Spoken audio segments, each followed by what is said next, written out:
Hello, friends, and welcome. I'm Cassidy Carson, and this is The Life of a Writer. As you can tell, I am back at my desk in my upstairs office because I have work to do. I'm a work in progress. My beta read notes have come back, and there's a lot of rewriting to be done. So, with that in mind, I am going to be using my MacBook up here, and I go back and forth. We have desktop computers, both JT and I, as well as MacBooks, so that we can work in a variety of locations. And my plan for this revision, it's going to be a rewrite, is that I'm going to test out dictation. One of my challenges as a writer is that I tend to overwrite. I tend to make my sentences too long and wordy, and I have a really hard time narrowing things down. So I'm hoping that by dictating this draft of it, even though I said in a recent video I didn't think I could do dictation, what I didn't consider was the idea of having a manuscript already written and just dictating it into Word, which is what I'm going to try today, and make the changes on the fly, but also hopefully make it a little bit more readable, make it a little less dense word-wise, so that the sentences will hopefully fit better with, normal modern speech patterns, because I'm the kind of person who's read a lot of older books. I've read many books from the early 20th century and earlier, plus I'm a big fan of things like Regency romance. So writing the more breezy modern style can be a little bit tricky for me. So my plan today is that I've got my MacBook open. I do have Word downloaded. We actually have a Microsoft 365 subscription, and I'm going to test out the dictation function and see how well that works. Now, this is going way outside of my comfort zone, but I'm hopeful that if it works, I may be able to try something else that I've never thought I could do, which is actually write while I'm on my treadmill, because it would be nice to be able to move around, get some exercise. I wouldn't spend my entire day on the treadmill while I'm writing, but I can get up and down and do both, get my exercise and work at the same time. And I'm hoping that if the dictation works out, I can do that, because I don't know that I could actually type while I'm walking. I have seen people do that. My youngest daughter does, and it is definitely a challenge. So that's my goal, is to test out dictation. JT and I will be doing a podcast about this tomorrow, or mainly about the beta process and revisions after getting your beta notes back.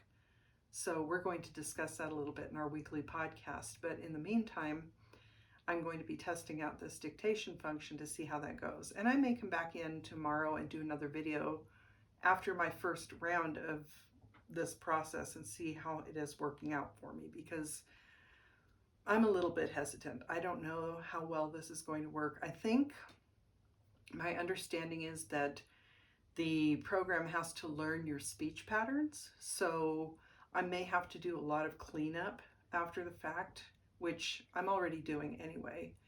And another reason to try it this way is that I wrote the original version of the document in Google Docs, and in order to send it off to our editors, it needs to be a Word doc. So I was going to have to transfer it from Google Docs to Word docs anyway. This way I'm doing both at the same time while I'm revising, and it's going to cover a lot of ground at the same time, and I just hope it's not going to be too messy. Also, I don't know if you've noticed, but I have flipped my camera on my phone. I've been normally I actually watch myself on the screen as I'm recording, but I'm trying a lot of new things today. We'll see what sticks and what doesn't, but I did flip it around because the quality on this camera is supposed to be better than the quality on the screen camera. So we'll see how well that works.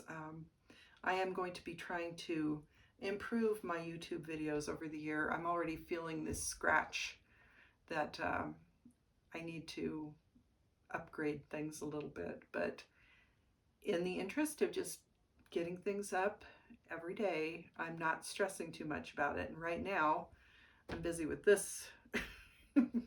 I want to get this revision done, hopefully within a week, get it back to JT. I'd like to have him look it over once more before we send it off to our editors. And the service that we use, they also have a round of, it's, I guess they call it a creative edit. It's similar to a beta read.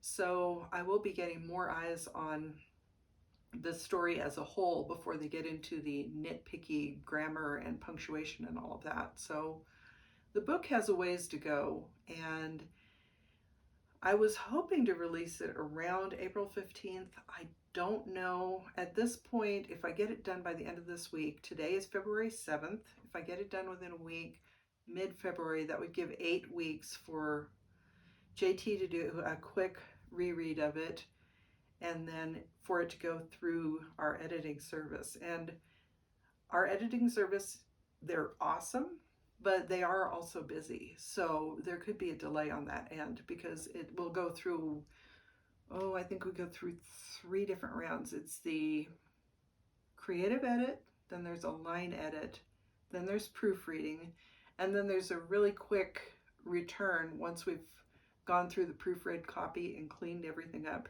They throw it through a macro to make sure that all the punctuation, like the open and close quotations, are all where they should be and things like that. So that could take a while. 8 weeks might not be enough time, so I'm thinking I may have to push off my release date into late April or early May. Now, in the meantime, once I get this done to JT and ready to go off to our editors, I will be going back to book 3. And I may do, if the dictation process works out for book 2, I may go back with book 3 and dictate it, because it's already written. The first draft is done. It's been done for a while, and I need to refresh my memory on what's going on in that draft, and then I need to make sure that it matches up with books 1 and 2, because when I initially wrote the draft, it was meant to be a standalone, and my thought process expanded, the story expanded, my characters expanded, so I want to make sure everything fits together well. And that's one of the challenges I think I'm having with book 2, is that the main characters are different, but the background characters are all pretty consistent throughout the book, and they take turns being the main characters in the book. So, maybe I've set myself too much of a challenge in this, but I am stubborn and I'm not going to give up. I'm going to keep working on it, making it better, getting it through all these editorial processes, and then get book 3 done and into the editors. I will also have to go through the cover the cover contest for each of those books as well. I've been using, I can't think of it right now. It's related to, it's called 99 Designs. It's related to Vistaprint. And that was the service that I used to get the cover for Passion Restored. So books 2 and 3, I'm hoping maybe I can contact the person who designed the cover for the first book to see if they're available and interested in doing successive books. Otherwise, I'll just open it up as a cover design contest, and I will use book 1 as an example of what I'd like the future books to look like, so that I try to keep them consistent. On top of all of that, I'm trying to finalize the logo for my series, the Restless Spirits logo, that will eventually, hopefully, maybe go on the spine. I might put the little logo on there, all of the books. And I'm thinking, once I complete all 6 books of this series, I may do a second release of all 6 as a box set or something like that. There are too many of the books. I don't think I could compile them into a single book. I'm not sure, because I think there would just be too many pages for that.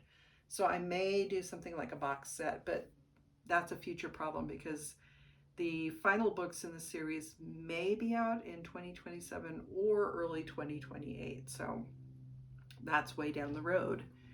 And as I've also mentioned, I am going to be working on the 3rd book I hope to release this year, Battleborn Bride. That one is going to take me a while to finish. I want to get it done hopefully by June. I'm thinking June might be a good time frame because I want to release it in October.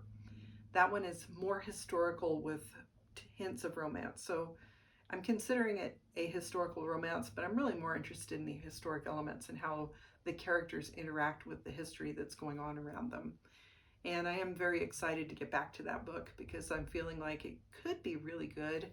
And with the historical elements I'm including, I look forward to October when I'll be releasing the book because there are a lot of events happening in Nevada that are related to Nevada history because we have Nevada Day on October 31st, which is a big celebration of our statehood. So my hope is that by releasing that book in October with the subject matter and everything, it could be a good release. And we'll see how that goes because, I think most writers go into this with the idea that our books are going to be big and popular as soon as we release them, but that's not always the case. Sometimes the books lie around for years until somebody comes across them and starts sharing the works with others. So that's my discussion for today. I'm going to get back to work now on Restless Spirits Book 2. I'll come back and let you know how the dictation process goes and if it works out for me.